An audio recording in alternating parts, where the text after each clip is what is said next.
Nossa jornada de fé, através do Evangelho de Jesus, começou.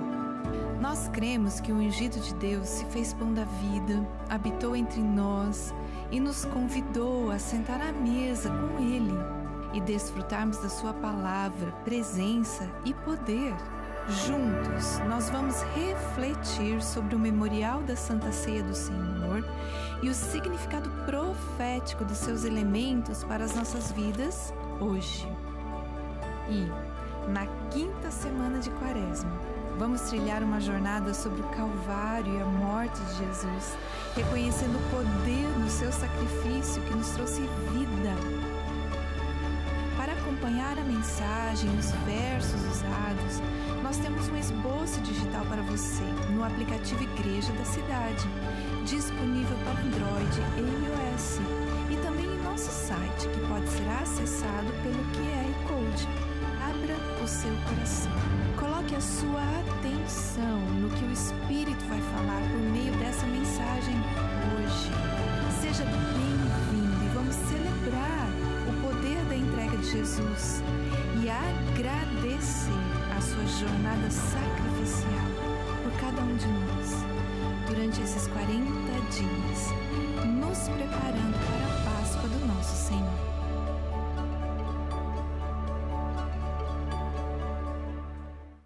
Lucas capítulo 22, versos 19 e 20 diz assim: tomando o pão, deu graças e disse: isto é o meu corpo dado em favor de vocês, façam isto em memória de mim. Da mesma forma, depois da ceia, tomou o cálice, dizendo: esse cálice é a nova aliança no meu sangue, derramado em favor de vocês. Nós estamos então nos aprofundando aqui, conhecendo mais sobre a entrega de Jesus por nós.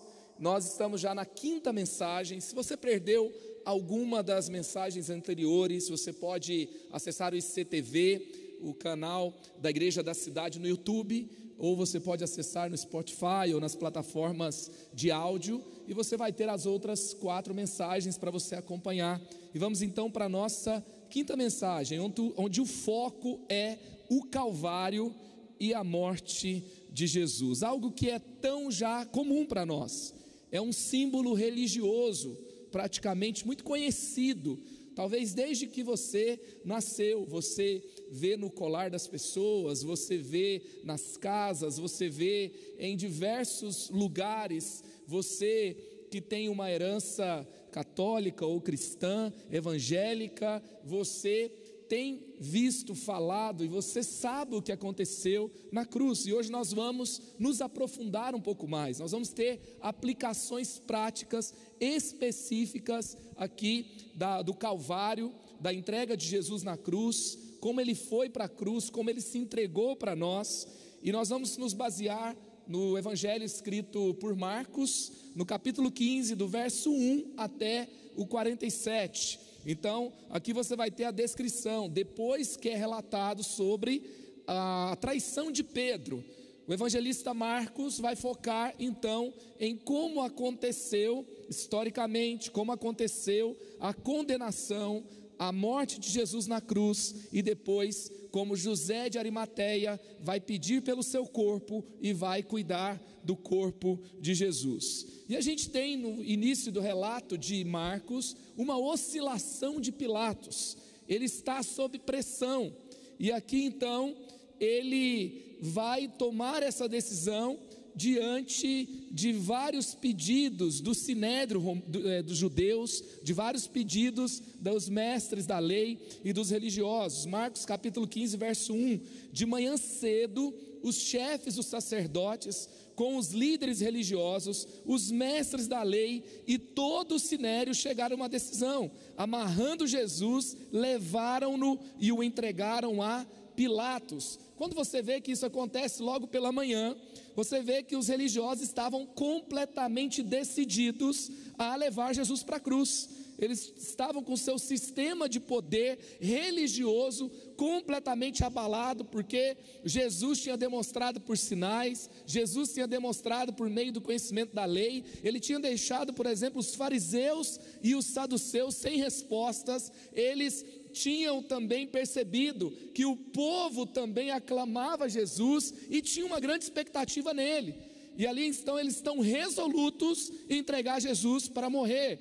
E pode então vir à nossa mente que, como se o sistema religioso daqueles que estavam apenas construindo seus projetos de poder tivessem tido uma vitória sobre Jesus, porque eles conseguiram, entre aspas, levar Jesus para a cruz. Mas será que é isso mesmo que aconteceu?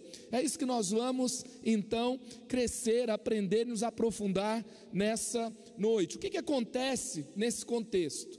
O Império Romano teve uma forma de lidar com os povos que ele dominou, que era conhecida a Pax Romana, onde aquela nação, aquele povo dominado, poderia lidar com seus costumes, poderia viver de acordo com suas religiões, sua lei, mas eles tinham um determinado limite. Apenas, por exemplo, um cidadão romano poderia participar de um julgamento romano, poderia participar dessa condenação. Então eles não tinham também poder para condenar alguém à morte. Eles dependiam então de Pilatos ou de Herodes para que Jesus fosse condenado à morte. Então por isso eles prendem ele, leva ele para a fortaleza Antônia e de lá então entrega ele a Pilatos. Pilatos, ele não quer condenar Jesus.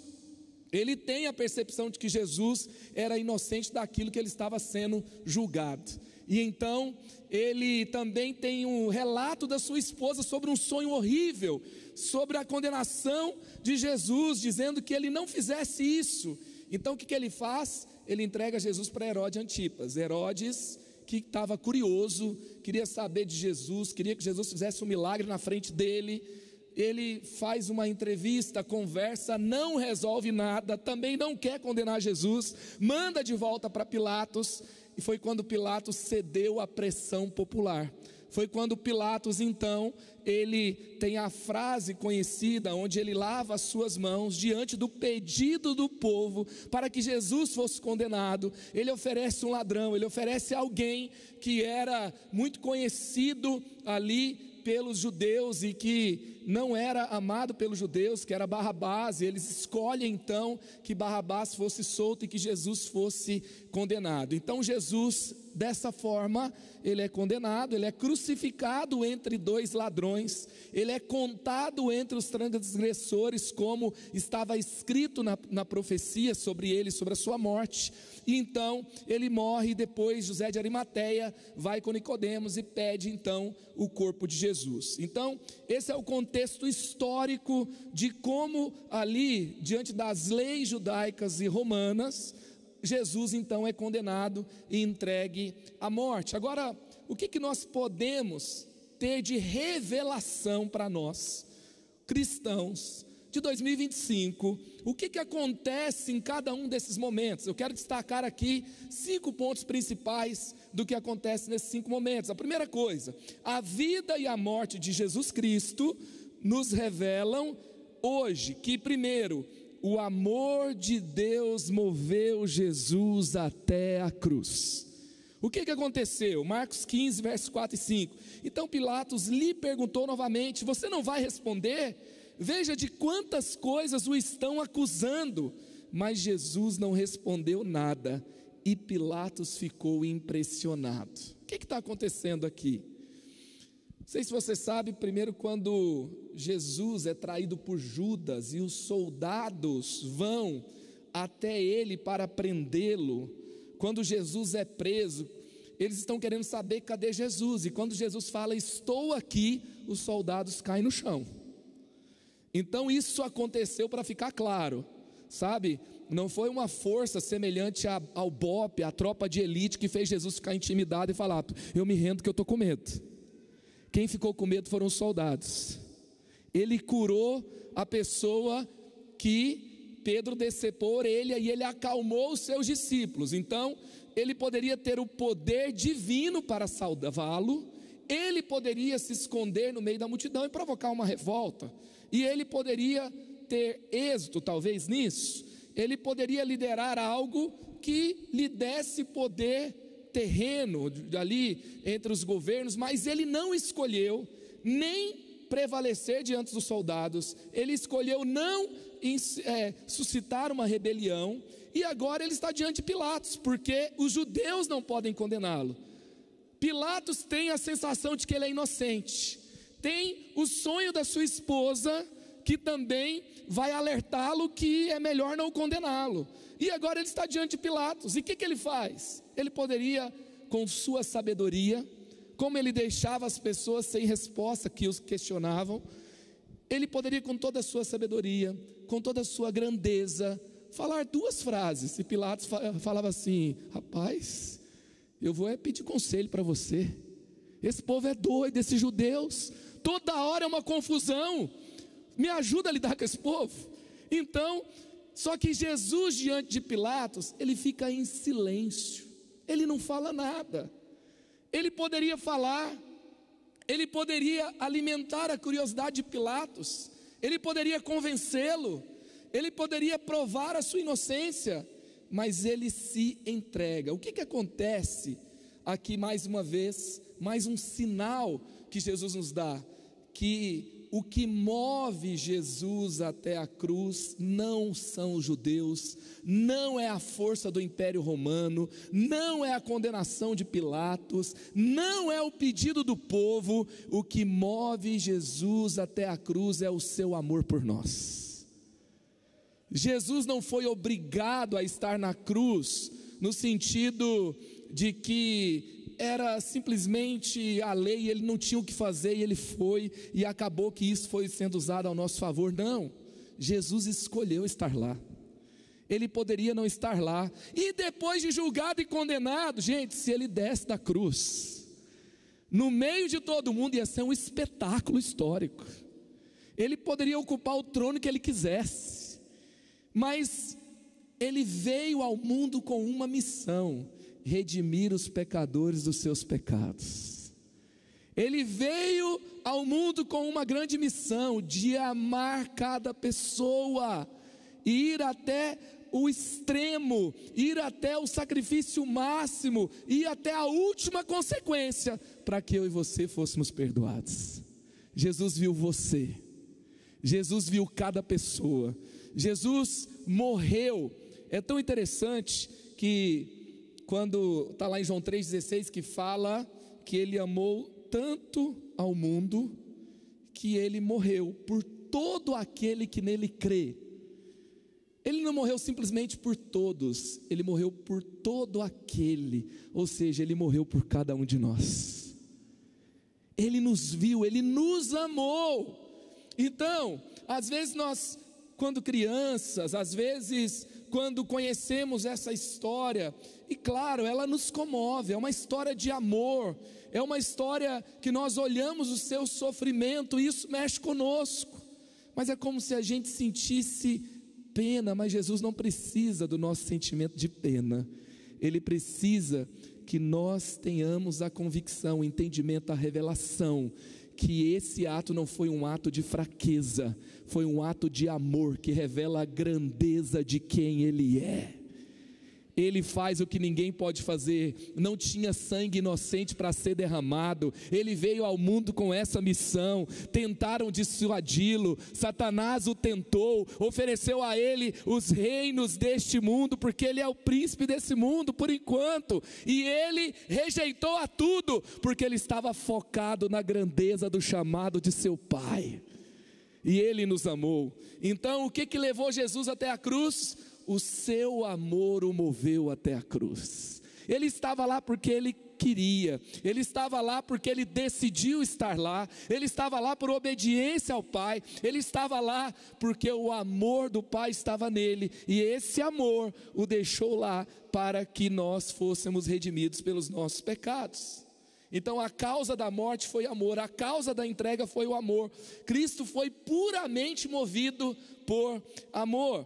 Marcos 10, 45, pois nem mesmo o Filho do Homem veio para ser servido, mas para servir e dar a sua vida em resgate de muitos. Ele veio dar a sua vida, foi uma escolha, foi uma entrega.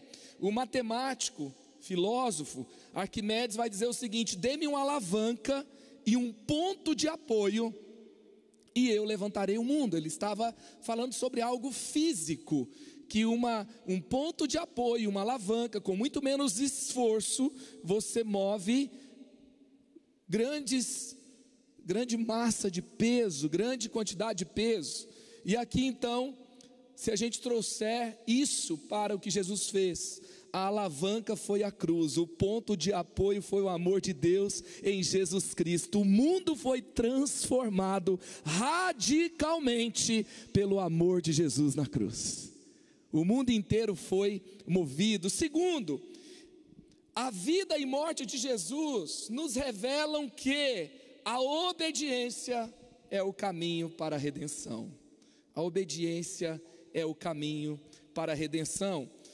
Marcos capítulo 15, verso 19 e 20, batiam-lhe na cabeça com uma vara e cuspiam nele, ajoelhavam-se e lhe prestavam adoração. Depois de terem zombado dele, tiraram-lhe o manto de púrpura e vestiram-lhe as suas próprias roupas. Então o levaram para fora a fim de crucificá-lo. Aqui nos mostra um ato de obediência de Jesus. Então ele estava ali, e ali ele foi profundamente humilhado, ele foi cuspido, ele apanhou, ele foi ridicularizado.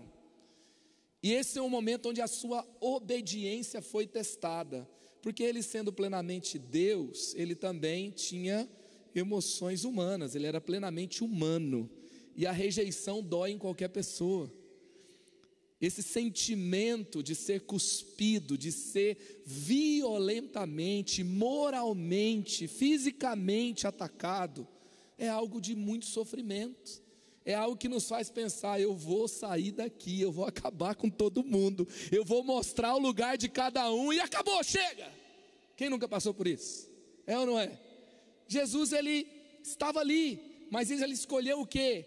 Obedecer. E isso nós vemos quando Paulo escreve aos Filipenses capítulo 2, vamos ler aqui o verso 5 ao 8, fala sobre essa atitude de Jesus, de obediência, de submissão completa.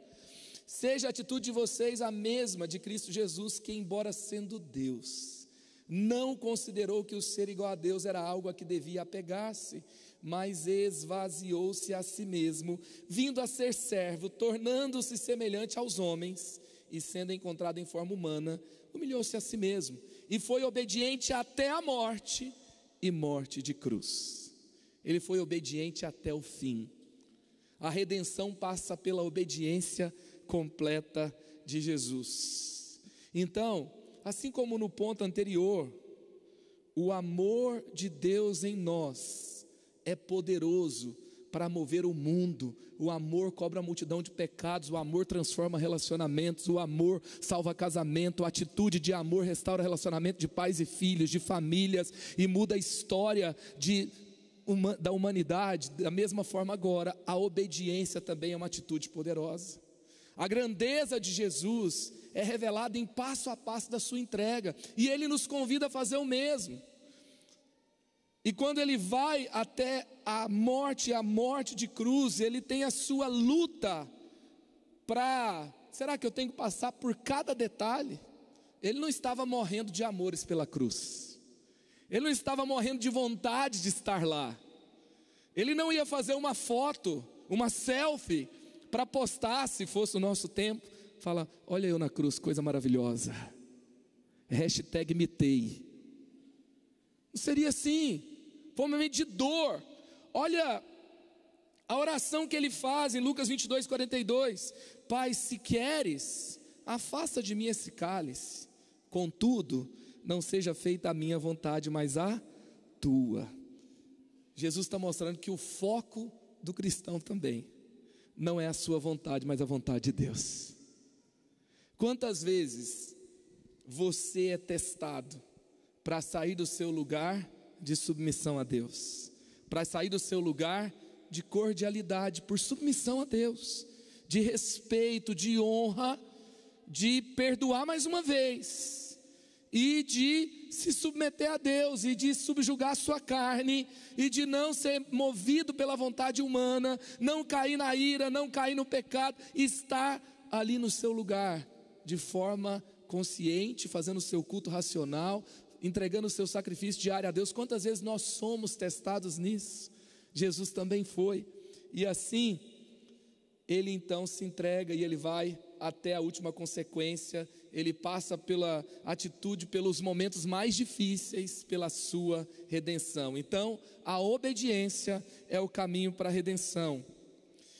Terceira coisa, a vida e morte de Jesus nos revelam que a decisão de Jesus tem impacto eterno para todos. A decisão de Jesus tem impacto eterno para todos. Marcos 15, 26 e 27. Com ele crucificaram 2 ladrões, um à sua direita e outro à sua esquerda. E cumpriu-se a escritura que diz: ele foi contado entre os transgressores. Ser contado entre os transgressores significa ser associado a pecadores. Ele estava entre pecadores, ele foi chamado de pecador. E como está escrito aqui, ele foi crucificado entre 2 ladrões, em Lucas capítulo 23, versículo 32 e versículo 33, mostrando que ele foi crucificado entre 2 ladrões. E veja só, como Lucas narra o diálogo de Jesus e os ladrões, que está lá em Lucas 23, 40 a 43. Mas o outro criminoso o repreendeu, dizendo: você não teme a Deus, nem estando sobre a mesma sentença, nós estamos sendo punidos com justiça, porque estamos recebendo o que os nossos atos merecem, mas esse homem não cometeu nenhum mal. Então ele disse: Jesus, lembra-te de mim quando entrares no teu reino. Jesus lhe respondeu: eu lhe garanto, hoje você estará comigo no paraíso. Na cruz, sendo chamado de transgressor, Jesus estava tirando um transgressor da morte. Jesus estava revelando o impacto eterno da sua entrega. Ele estava trazendo à vida alguém que estava morto no pecado, morto na condenação eterna, e ali o seu ato de entrega, o seu ato que ele se faz pecador por nós, em nosso lugar, demonstrando que por causa disso nós podemos ser justificados, redimidos e perdoados nele. Aleluia. Então, o pastor Léo Bigger, ele vai dizer o seguinte, no seu livro Redescobrindo a Santa Ceia: deixe que Deus molde a sua vida, e não permita que a vida o deforme. Nós temos essa escolha diária, assim como a entrega de Jesus, o seu sacrifício na cruz, nos dá liberdade, nos dá poder para caminharmos em santidade. É o que a Bíblia diz. Se você diz que não consegue, você não está dizendo o que a Bíblia diz. A Bíblia diz que você pode todas as coisas nele que te fortalece, que você é mais do que vencedor em Cristo Jesus, e isso significa que você pode viver em santidade, você pode viver livre do adultério, você pode viver livre da pornografia, você pode viver livre da mentira, da ira, de qualquer pecado, do orgulho, porque ele se entregou por nós, e ele se fez pecado por nós, para que nós fôssemos contados entre os justos. Aleluia, aleluia. Esse é o poder da cruz, esse é o poder da cruz. Nós temos que tirar aquele aspecto apenas emocional, de ficar olhando para a cruz, e falando como ele sofreu por mim, e ao mesmo tempo, enquanto eu entendo o quanto foi doloroso, eu entendo o poder que sai dessa cruz. Ele obedeceu, ele submeteu a sua vontade, ele foi contado entre os transgressores, e ainda naquela cruz ele tirou o transgressor do seu pecado. Como que a sua entrega completa, a sua morte completa e a sua ressurreição não vai tirar você hoje do seu pecado também? Tem um impacto eterno para todos. Sabe, nós não podemos nos conformar com uma vida de pecado. A morte de Jesus na cruz é conhecida como o sacrifício vicário de Jesus. Vicários, do latim, é substituto, é no lugar de. Ou seja, ele estava lá no nosso lugar. Ele estava lá substituindo a morte que deveria ser minha. Ele recebeu a punição do meu e do seu pecado. Para quê? Para que você fosse limpo, purificado, justificado, redimido, perdoado, e não apenas isso, que você caminhasse em santidade também. Sabe, tem gente que às vezes se conforma: eu sou melhor do que o meu irmão, eu sou melhor do que esse povo de hoje em dia. Essa não é a régua, porque Jesus pagou o preço para que você viva limpo do pecado, para que o pecado seja um acidente na sua vida e não uma prática diária. Se tem sido uma prática diária, é tempo de nos apropriar mais do que Jesus fez por nós. É tempo de nos aprofundarmos mais, mergulharmos mais em sua vida. Então, você nunca vai estar tão longe que a mão de Jesus não possa te alcançar. Deus pode tirar a pessoa do fundo mais profundo de pecado, destruição e morte. Quantos são gratos porque Jesus te tirou da lama do pecado? Jesus te tirou do vazio da sua alma. Jesus te tirou de um lugar que você não conseguiria sair sozinho. Eu sou grato a Jesus, porque nele eu não sou mais condenado pelo pecado. Eu não sou mais pecador sem salvação e sem redenção. Eu encontrei salvação, redenção, perdão. Eu encontrei nova vida em Jesus, o meu Senhor. Aleluia, aleluia. Celebramos esse nome. Tem poder para salvar, porque a sua palavra não foram apenas filosofias e frases de efeito, que você vai ter alguma coisa boa nessa vida. Não, você está salvo para a eternidade com Deus. Você já ganhou, amém? E devemos viver assim, devemos focar a eternidade. João capítulo 1 verso 12 e 13, contudo, aos que receberam, aos que creram no seu nome, deu-lhes o direito de se tornarem filhos de Deus, os quais não nasceram por descendência natural, nem pela vontade da carne, nem pela vontade de algum homem, mas nasceram de Deus. Você tem 2 RG, você sabe, né? É seu registro geral de nascimento no cartório da cidade. Mas o mais importante é o registro geral de nascimento de uma nova vida em Jesus. Você nasceu para viver com Jesus, nasceu para viver a vida de Deus. Quarto, a vida e morte de Jesus Cristo nos revelam que o acesso direto para Deus está aberto. Deixa eu te falar uma coisa, ainda não fechou, pode entrar mais gente. Vai entrar mais gente da sua casa. Vai entrar mais gente do seu trabalho, vai entrar mais gente da nossa cidade, vai entrar mais gente da nossa nação. O mundo ainda pode ser salvo pelo poder do Evangelho. Marcos 15:34, por volta das 3 da tarde, Jesus bradou em alta voz: Eloi, Eloi, lama sabachthani, que significa: meu Deus, por que me abandonaste? Deus não pode ter comunhão com o pecado. O que estava sobre Jesus na cruz? O pecado de toda a humanidade. Pecado futuro que você cometeu depois da morte e ressurreição dele. Pecado de toda a humanidade. Jesus não está preso no tempo.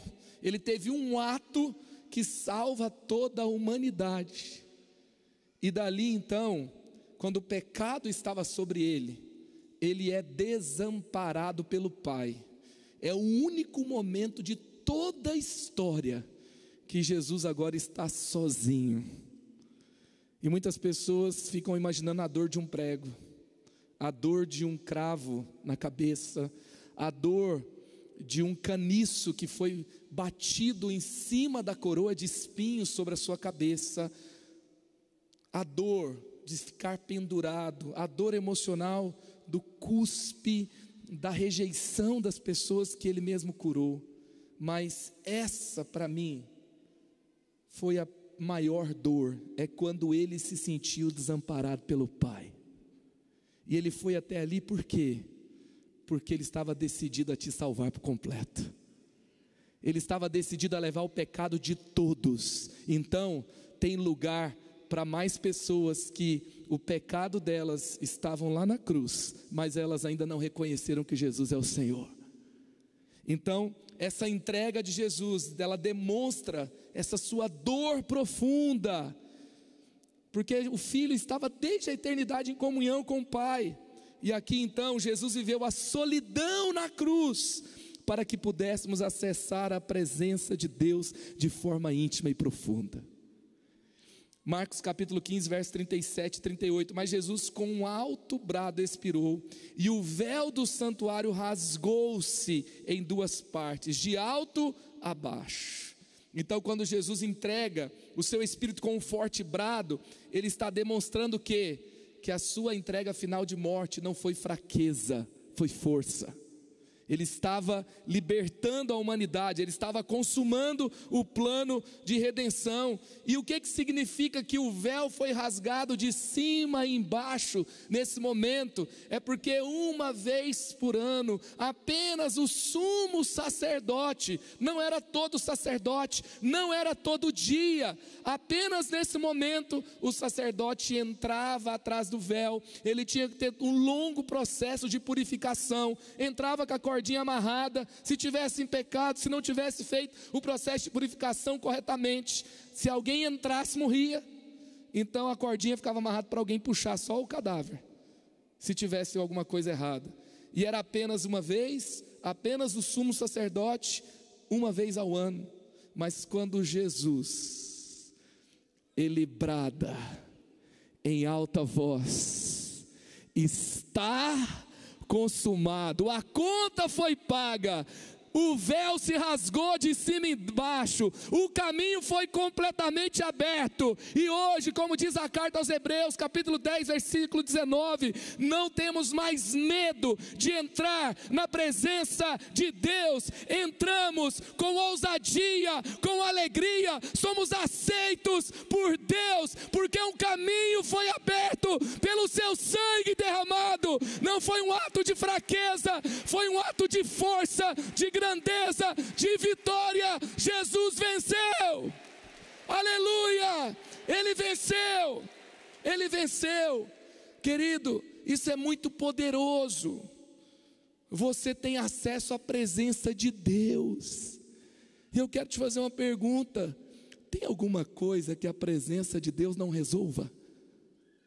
Então, em nome de Jesus, seja liberto desse sentimento de solidão hoje. Seja liberto desse sentimento de rejeição. Seja liberto, sabe, de uma síndrome de vira-lata. Seja liberto, sabe, de uma atitude vitimista de coitadinho. Seja liberto de qualquer coisa que te prende, de um sentimento de que você não pode algo diante de Deus, porque você não é digno. Se você quer se aproximar com humildade, é bem-vindo. Nós temos que ter atitude de humildade como teve a atitude de Jesus, mas não uma atitude como se ele não tivesse feito o suficiente. Ele disse: está consumado, ele terminou, ele não precisa da nossa ajuda, está pronto. Seja alguém que se apropria daquilo que Cristo fez por você. Não podemos viver com sentimento de solidão, não dá mais. Sabe, nós vivemos tempos difíceis, nós vivemos os desafios da saúde mental, nós vivemos um mundo complexo, e nós não podemos deixar que esse mundo nos deforme. Nós temos que ser completamente moldados pelo que Ele é e pelo que Ele fez por nós. E o véu foi rasgado, de cima e embaixo, a porta está aberta. Entre e traga mais um. Entra e olha, fala para todo mundo: eu fui aceito, eu encontrei vida, eu estava perdido e fui encontrado, teve solução para mim e tem solução para todos. Sabe, a gente não pode viver com esse sentimento de que está faltando. Sabe por quê? Porque quem vive com o sentimento de que está faltando, não vai entregar aquilo que deu para a sua vida, derramou, transbordou, e você tem que entregar para outro. Amém? Então não viva com sentimento de falta. A vida e morte de Jesus Cristo nos revelam que a fé está disponível para todos os que creem. Todos que creem. Marcos capítulo 15, verso 39, quando o centurião estava em frente de Jesus, ouviu o seu brado e viu como ele morreu, e disse: realmente este homem era o Filho de Deus. Esse relato, querido, é tão poderoso, porque o homem que era contratado, pago para matar, estava matando mais um. Estava crucificando mais um bandido na cabeça dele. Talvez ele não tinha conhecimento da causa jurídica. Talvez por Jesus ter se tornado famoso no tempo, ele sabia um pouco mais. E quando ele se aproxima, quando ele vê o ladrão sendo redimido, quando ele vê o brado do está consumado, a sua sensação não é de que um homem bom tinha morrido. A sua sensação não é que uma injustiça tinha sido feita.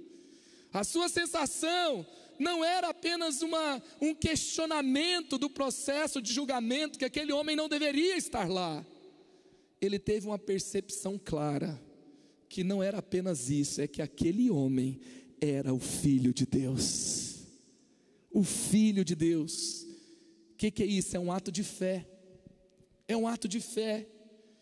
E muitas vezes, até pessoas que dizem que Jesus é Deus e que frequentam a igreja evangélica, não tem uma vida onde reconhece de fato que Jesus é o Senhor, Ele é Deus. Ele não é apenas um mestre, Ele não é apenas um sábio, Ele não é apenas alguém que fez história, Ele não é apenas um homem bom, Ele não é apenas um modelo de bondade, de sabedoria e de justiça. Ele é o Filho de Deus, Ele é o Salvador do mundo, Ele é o Messias, Ele é o prometido, Ele é o eterno, Ele é o alfa, Ele é o ômega, Ele é o justo juiz, Ele é a estrela da manhã, Ele é o nosso Cristo. Ele morreu, Ele ressuscitou e Ele voltará. Ele reina em poder e glória, Ele é o Senhor.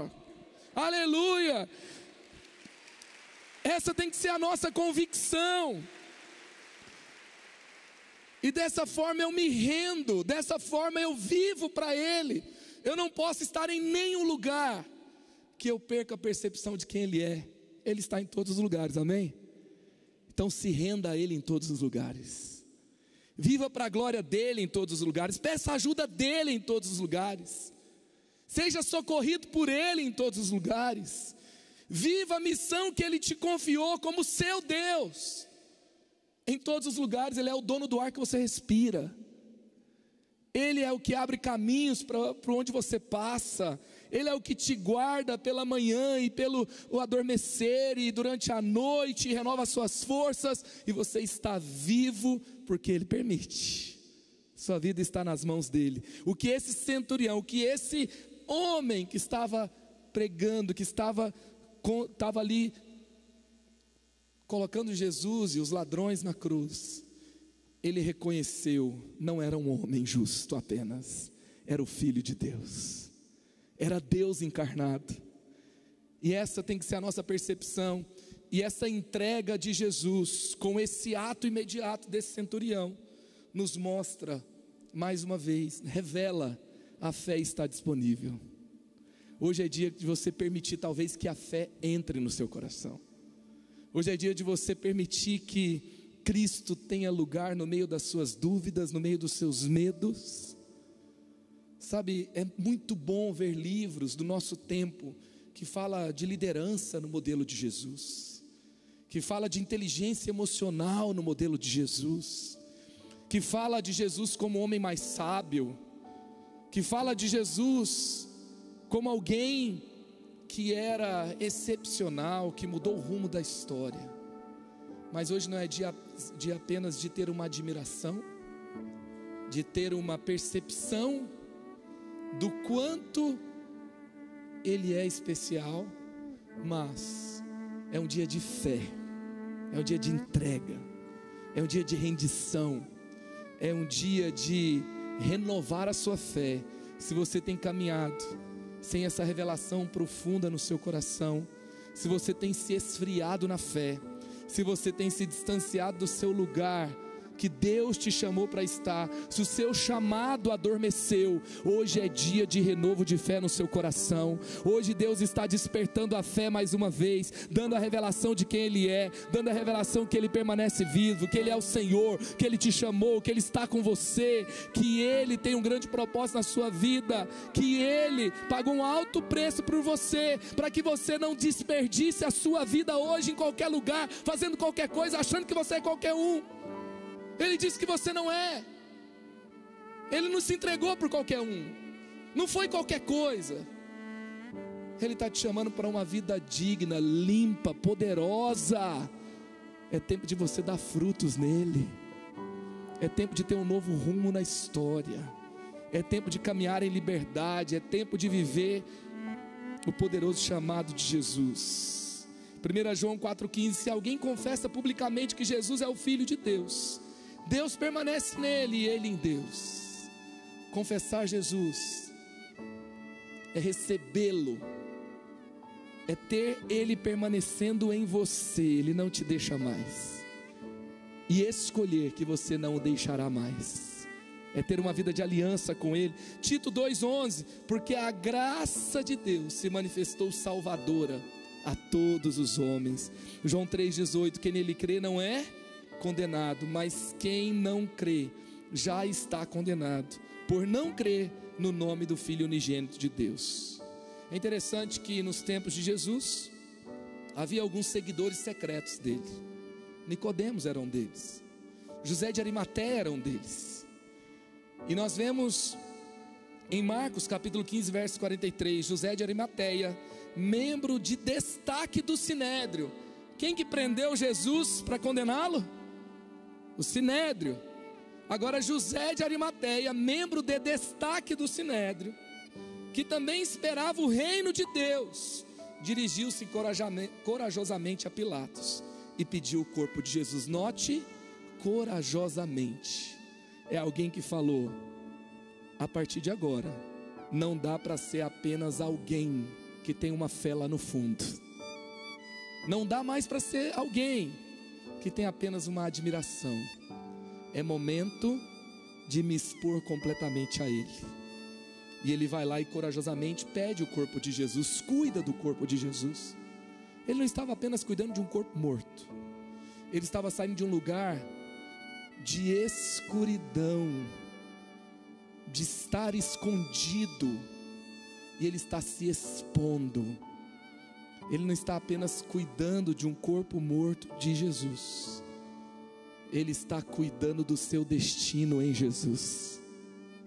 Ele está caminhando para a vida, ele está caminhando para um novo tempo. E ele então sai desse lugar de estar escondido, de estar longe.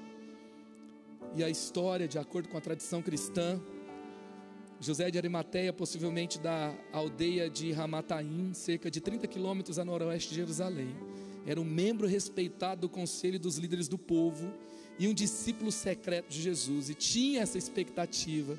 Ele, cheio de coragem, sepulta o corpo de Jesus. Então hoje é tempo de termos uma atitude de coragem, de entrega, de renovação da nossa fé, da nossa jornada em Jesus. Efésios 1, 22, 23, Deus colocou todas as coisas debaixo de seus pés e o designou como cabeça de todas as coisas para a igreja, que é o seu corpo, a plenitude daquele que enche todas as coisas em toda e qualquer circunstância. Pegando metaforicamente, nós não fomos chamados para cuidar do corpo morto de Jesus, porque o seu corpo não permaneceu lá no túmulo, mas hoje é tempo de nos entregarmos pelo corpo de Cristo, que é a sua igreja.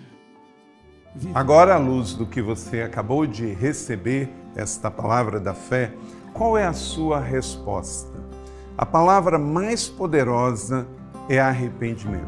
Quando nós nos arrependemos e cremos, a palavra de Deus entra em nossa mente, em nosso coração e nos transforma. Algumas pessoas ouvem e não dão nenhuma resposta, mas eu acredito que hoje o Espírito Santo tocou você de forma especial. Qual é a sua resposta? Hoje você quer receber Jesus como seu Salvador e Senhor pessoal, pode levantar a mão aonde você está. Deus abençoe a sua vida. Que Jesus Cristo agora seja seu Salvador e Senhor. Será que você que está afastado também não é hora de você se arrepender e receber esta bênção de voltar para Jesus e para a igreja? Se esta é a sua decisão, também Deus abençoe a sua vida. E você que se batizou, talvez bebê, isto não foi pecado, mas não foi uma decisão que trouxe mudança para a sua vida, porque o infante não tem vontade própria e ele não tem do que se arrepender. Mas agora você ouviu esta palavra e você quer de fato ser batizado, porque agora você entendeu. Então, a sua mãe, o seu pai, um padrinho pode ter levado você para ser batizado pequeno, mas Jesus não foi levado por Maria e José. O batismo bíblico, ele não é só por imersão, mas ele é também precedido de uma decisão de arrependimento. Você quer, agora que entende que é um pecador, também ser batizado? Amém? Deus abençoe e, por favor, entre em contato conosco. Aproxima o seu smartphone do QR Code que aparece na tua tela. Se você aceitou Jesus, se você quer se reconciliar na fé e voltar para a igreja, se você quer ser batizado, neste exato momento, preencha essa ficha online e mande os seus dados para nós. Nós não vamos compartilhar com ninguém a sua decisão, mas vamos entrar em contato com você. Então, seja muito bem-vindo e que Deus te abençoe. Estamos felizes, estamos em festa pela sua decisão hoje. Que Deus te abençoe e vamos juntos viver um dia de cada vez a nossa fé em Jesus. Seja muito bem-vindo à família Igreja da Cidade, a sua família para você pertencer. Deus te abençoe. Muito obrigado.